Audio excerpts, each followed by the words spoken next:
Hello friend, channel पे नए हैं तो चैनल को सब्सक्राइब करें। आज हम आपके लिए लेकर आए हैं NCERT JCERT solution class 9th subject civics. इसके चैप्टर 4 चुनावी राजनीति, इसके क्वेश्चन आंसर को करवाएंगे। इसमें से पहला क्वेश्चन है कि चुनाव क्यों होते हैं, इस बारे में इनमें से कौन सा वाक्य ठीक नहीं है। तो पहला यहाँ पे है कि चुनाव लोगों को सरकार के कामकाज का फैसला करने का अवसर देते हैं। दूसरा यहाँ पे लोग चुनाव में अपनी पसंद के उम्मीदवार का चुनाव करते हैं। तीसरा यहाँ पे कि चुनाव लोगों को न्यायपालिका के कामकाज का मूल्यांकन करने का अवसर देते हैं। और चौथा है यहाँ पे लोग चुनाव से अपनी पसंद की नीतियाँ बना सकते हैं। तो इसका आंसर जो है, ये वाक्य जो है वो ठीक नहीं है। तो इसका आंसर जो हो जाएगा ग नंबर हो जाएगा। अगला क्वेश्चन है कि भारत के चुनाव लोकतांत्रिक है, यह बताने के लिए इनमें से कौन सा वाक्य सही कारण नहीं देता है। तो पहला यहाँ पे है कि भारत में दुनिया के सबसे ज़्यादा मतदाता हैं। दूसरा यहाँ पे है कि भारत में चुनाव आयोग काफ़ी शक्तिशाली है। तीसरा है भारत में 18 वर्ष से अधिक उम्र का हर व्यक्ति मतदाता है। चौथा है यहाँ पे भारत में चुनाव हराने वाली पार्टियां जनादेश स्वीकार कर लेती है। इसका सटीक आंसर जो है वो क कारण जो है वो बिल्कुल सही वाक्य नहीं है। यह बताने का सही कारण नहीं है कि भारत के चुनाव लोकतांत्रिक हैं। अगला क्वेश्चन है यहाँ पे 3rd नंबर, निम्नलिखित में से मेल ढूंढना है।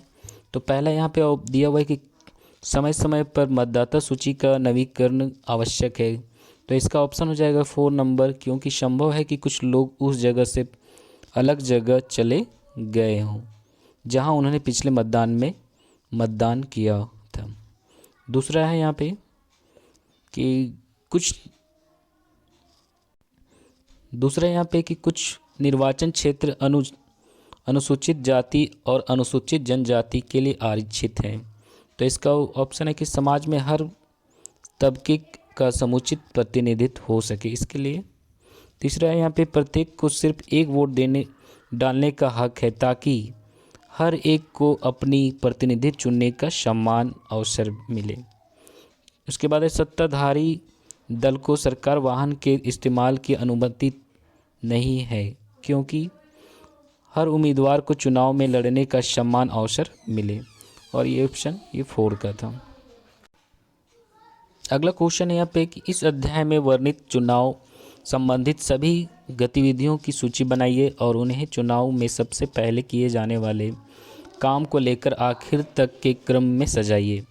चुनाव घोषणा पत्र जारी करना, वोटों की गिनती, मतदाता सूची बनाना, चुनाव अभियान, चुनाव नतीजे की घोषणा, मतदान, पूर्ण मतदान के आदेश, चुनाव प्रक्रिया की घोषणा, नामांकन दाखिल करना। तो ये क्या करना है, सबको एक सीरियल क्रम में लिखना है।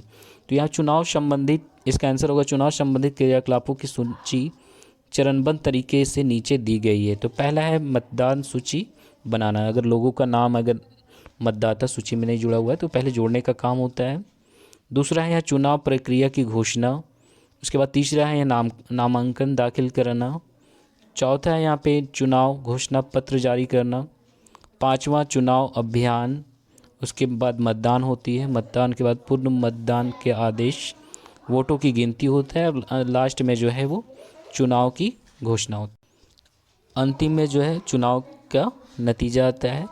हाँ, अगला क्वेश्चन है 5वां की सुरेखा एक राज्य विधानसभा क्षेत्र में स्वतंत्र और निष्पक्ष चुनाव कराने वाली अधिकारी है। चुनाव लड़ने के इन चरणों में उन किन किन बातों पर ध्यान देना चाहिए। तो पहला यहाँ पे दिया हुआ चुनाव प्रचार। दूसरा है मतदान के दिन, मतगणना के दिन, मतलब क्या क्या सावधानी रखनी है, क्या क्या होना चाहिए। तो सबसे पहले चुनाव प्रचार, इसके लिए सुरेखा को यह सुनिश्चित करना होगा कि उम्मीदवार निम्नलिखित ना करें। तो पहला है मतदाताओं को रिश्वत और घूस व धमकी देना, ये नहीं होना चाहिए। दूसरा, जाति धर्म के नाम पर वोट देने की अपील करना, ऐसा भी नहीं होना चाहिए। तीसरा है चुनाव अभियान के लिए सरकारी संसाधनों का प्रयोग न करना। चौथा है लोकसभा चुनाव हेतु चुनाव में 25 लाख रुपये तथा विधानसभा चुनाव में 10 लाख रुपये से अधिक खर्च नहीं होना चाहिए। उसके बाद है अगला पॉइंट, चुनाव प्रचार हेतु पूजा स्थलों का प्रयोग करना। पांचवा है मंत्रीगणों द्वारा सरकारी वाहनों, हवाई जहाज़ों एवं कर्मचारियों का चुनाव हेतु प्रयोग। सारी चीज़ों पे इनको ध्यान देना पड़ेगा। इसके बाद है यहाँ पे ख नंबर में मतदान के दिन इस दिन सुरेखा को यह सुनिश्चित कराना होगा कि चुनाव गड़बड़ी मतदान केंद्र पर कब्जा ना हो। इसके बाद ग नंबर है वोटों की गिनती का दिन। इस दिन सुरेखा को यह सुनिश्चित करना होगा कि सभी उम्मीदवार के एजेंट वोटों की सुचारू रूप से गणना सुनिश्चित करने के लिए वहां मौजूद रहे। नेक्स्ट क्वेश्चन है, नीचे दी गई तालिका बताती है कि अमेरिका कांग्रेस के चुनाव के विजयी उम्मीदवार में अमेरिकी समाज के विभिन्न समुदाय के सदस्यों का क्या अनुपात था। ये किस अनुपात में जीते। इसकी तुलना अमेरिकी समाज में इन समुदायों की आबादी के अनुपात से कीजिए। इसके आधार पर क्या आप अमेरिकी संसद के चुनाव में भी आरक्षण का सुझाव देंगे? अगर हाँ तो क्यों और किस समुदाय के लिए? अगर नहीं तो क्यों नहीं? तो यहाँ पे दिया गया है अश्वेत। यहाँ पे अमेरिकी प्रतिनिधि जो है सभा में 8 है और अमेरिकी समाज में जो है वो 13 है। हिस्पैनिक जो है वो इनकी जो अमेरिकी प्रतिनिधि सभा में जो है 5 संख्या 5 है, प्रतिशत दिया गया है सबका, और ये समाज अमेरिकी समाज में जो है वो 13 है। श्वेत जो है वो 86 है और इसकी समाज में जो है वो मात्र 7% है।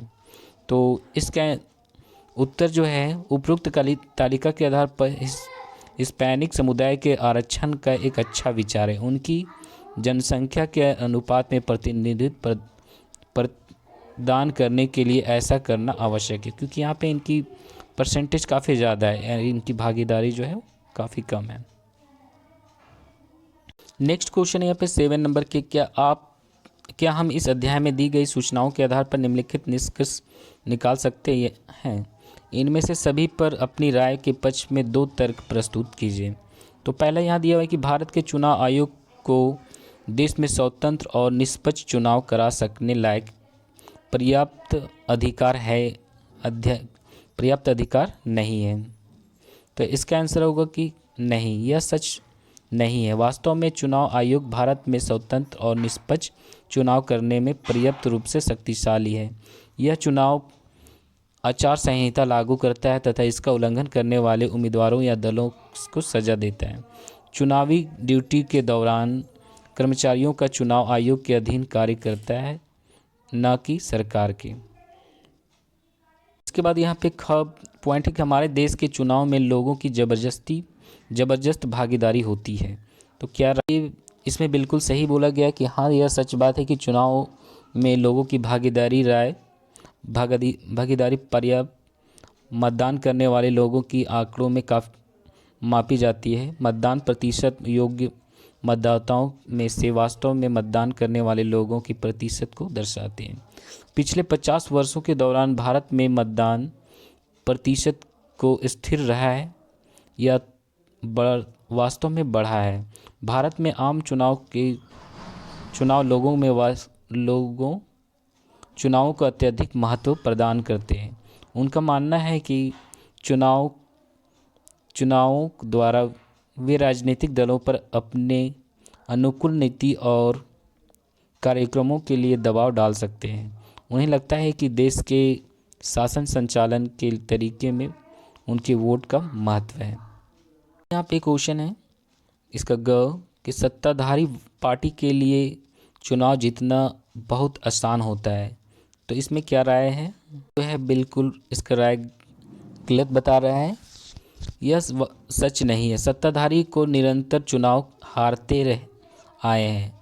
ऐसे उम्मीदवार जो अधिक पैसा खर्च करने के लिए जाने जाते हैं वे पारी चुनाव हार जाते हैं। बाद यहाँ पे लास्ट है यहाँ पे कि अपने चुनाव को पूरी तरह से निष्पक्ष और स्वतंत्र बनाने के लिए कई कदम उठाने जरूरी है। तो ये जो है हाँ बिल्कुल सही है। यह सच है कि सुधार किया जाना आवश्यक है, क्योंकि कुछ दल एवं उम्मीदवार जिनके पास अधिक पैसा है उन्हें चुनाव में अनुचित लाभ मिलता है। देश के कुछ भागों में आपराधिक छवि वाले लोग और अन्य लोगों को चुनावी दौड़ में पछाड़कर मुख्य दलों से चुनाव का टिकट पाने में सफल हो जाते हैं। इसके बाद अगला क्वेश्चन है यहाँ पे, चिनप्पा को दहेज के लिए अपनी पत्नी को परेशान करने के जुर्म में सजा मिली थी। सतबीर को छूत मारने का दोषी माना गया था। दोनों को अदालत ने चुनावी लड़ने की इजाज़त नहीं दी। क्या यह फैसला लोकतांत्रिक चुनाव के बुनियाद सिद्धांतों के खिलाफ जाता है? अपने उत्तर के पक्ष में तर्क दीजिए। तो इसका आंसर होगा कि यह निर्णय लोकतांत्रिक चुनाव के बुनियादी सिद्धांतों के विरुद्ध नहीं है, क्योंकि चिनप्पा व सतवीर दोनों ही अपराधी हैं तथा देश के लिए अच्छे तथा आदर्श नागरिक सिद्ध नहीं हुए। इसलिए उन्हें अपने केंद्र अथवा राज्य सरकार के में कई पद धारण नहीं करने देना चाहिए, क्योंकि उन्हें उनसे परिवार तथा समाज के प्रति कोई सम्मान नहीं है और वे देश के प्रति भी सम्मान नहीं दिखाएंगे। क्वेश्चन नंबर 9 है, यहाँ दुनिया के अलग अलग हिस्सों में चुनावी गड़बड़ियों की कुछ रिपोर्ट दी गई है। क्या ये देश अपने यहाँ के लोक चुनावों के सुधार के लिए भारत में कुछ बातें सीख सकते हैं? प्रत्येक मामले में आप क्या सुझाव देंगे? तो पहले यहाँ पे है नाइजीरिया। यहाँ बता रहा है कि नाइजीरिया के चुनाव में मतगणना अधिकारी ने जानबूझकर एक उम्मीदवार को मिले वोटों की संख्या बढ़ा दी और उसे विजय घोषित कर दिया। बाद में अदालत ने पाया कि दूसरे उम्मीदवार को मिले 5 लाख वोट को उस उम्मीदवार के पक्ष में दर्ज कर लिया गया था। तो इस मामले में प्रत्येक उम्मीदवार का प्रतिनिधित्व वहां उपस्थित होना चाहिए, जो ये सुनिश्चित करे कि वोटों की गिनती निष्पक्ष तरीके से हो रही है। दूसरी एग्जाम्पल है कि फिजी में चुनाव से ठीक पहले एक पर्चा बांटा गया जिसमें धमकी दी गई थी कि अगर पूर्व प्रधानमंत्री महेंद्र चौधरी के पक्ष में वोट दिया गया तो खून खराबा हो जाएगा। यह धमकी भारतीय मूल के मतदाताओं को दी गई थी। तो इसमें जो है ख नंबर में बता रहा है कि चुनाव आयोग को इस मामले में जांच करनी चाहिए तथा ऐसे पर्चे बांटने वाले दल या उम्मीदवार को बर्खास्त कर देना चाहिए, मतलब उस पार्टी से हटा देना चाहिए। तीसरा यहाँ पे कि अमेरिका के हर प्रांत में मतगणना और चुनाव संचालन की अपनी अपनी प्रणालियाँ हैं। सन 2000 ईस्वी के चुनाव में फ्लोरिडा प्रांत के अधिकारियों ने जॉर्ज बुश के पक्ष में अनेक विवादास्पद फैसले लिए, पर अनेक फैसले को कोई भी नहीं बदल सका। तो इसका आंसर होगा कि वहाँ केवल एक ही चुनाव आयोग होना चाहिए जिससे राजनीतिक प्रभाव से मुक्त होना चाहिए और उसे पूरे देश में चुनाव आयोजित कराने के लिए जिम्मेदार होना चाहिए। क्वेश्चन नंबर 10 है यहाँ पे, भारत में चुनावी गड़बड़ियों से संबंधित कुछ रिपोर्ट यहाँ दी गई है। प्रत्येक मामले में समस्या की पहचान कीजिए और इन्हें दूर करने के लिए क्या किया जा सकता है। तो पहला यहाँ पे कि चुनाव की घोषणा होते ही मंत्री महोदय ने बंद पड़ी चीनी मिल को दोबारा खोलने के लिए वित्तीय सहायता देने की घोषणा की। इसका आंसर होगा कि चीनी मिल को आर्थिक सहायता देने का वादा करके मंत्री महोदय ने एक नीतिगत फैसले की घोषणा की। यह सही नहीं है, क्योंकि चुनाव की घोषणा होने के बाद नीतिगत फैसले की घोषणा नहीं की जा सकती। मंत्री को चुनाव लड़ने की अनुमति नहीं देनी चाहिए। ख नंबर में कि विपक्षी दल का आरोप था कि दूरदर्शन और आकाशवाणी पर उनके बयानों और चुनाव अभियान को उचित जगह नहीं मिली। इसमें जो है विपक्षी दल के बयानों और चुनाव अभियान को दूरदर्शन तथा आकाशवाणी पर उचित स्थान न देकर सरकार ने अपनी स्थिति का दुरुपयोग किया है। उसके प्रचुरित में विपक्ष का राष्ट्रीय मीडिया में पर्याप्त समय मिलना चाहिए। तीसरा यहाँ पे है कि चुनाव आयोग की जांच से एक राज्य की मतदाता सूची में 2 लाख फर्जी मतदाताओं के नाम मिले। तो इसमें आंसर होगा कि फर्जी मतदाताओं की मौजूदगी का अर्थ है कि मतदाताओं सूची तैयार करने वाले अधिकारियों ने चुनाव गड़बड़ी की तैयारी की थी। चुनाव आयोग को मतदाता सूची की तैयारी की देखभाल करनी चाहिए।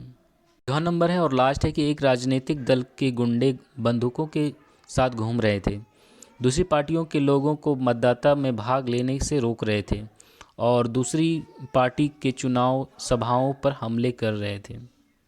इसका आंसर होगा कि गुंडों का प्रयोग करके राजनीतिक दलों ने अपनी प्रतिद्वंदियों को धमकाया है।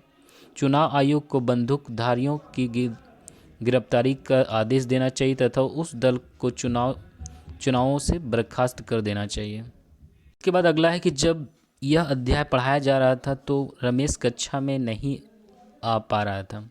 अगले दिन कक्षा में आने के बाद उसने अपने पिताजी से सुनी बातों को दोहराया।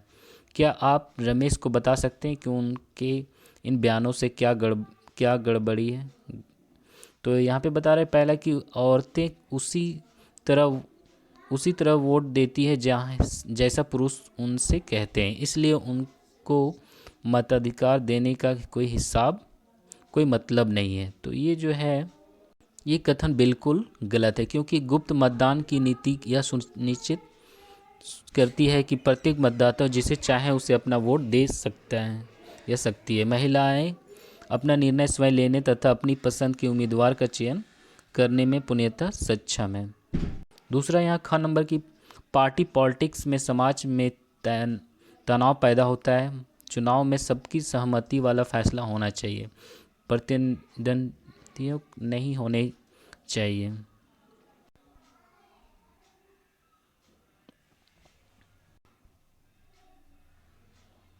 सिर्फ स्नातक को ही चुनाव लड़ने की इजाज़त होनी चाहिए, ऐसा होना चाहिए क्यों? ये ऐसा तो नहीं होना चाहिए, क्योंकि लोगों की आवश्यकता को समझने के लिए उनके हितों का प्रतिनिधित्व करने के लिए शैक्षणिक योग्यता होना अनिवार्य नहीं है, मतलब पढ़ा लिखा होना कोई ज़रूरी नहीं है। इस प्रकार राष्ट्र नेताओं को स्नातक होना आवश्यक नहीं है। वीडियो पूरा देखने के लिए थैंक यू। वीडियो पसंद आया तो लाइक करें, सब्सक्राइब करें, शेयर करें।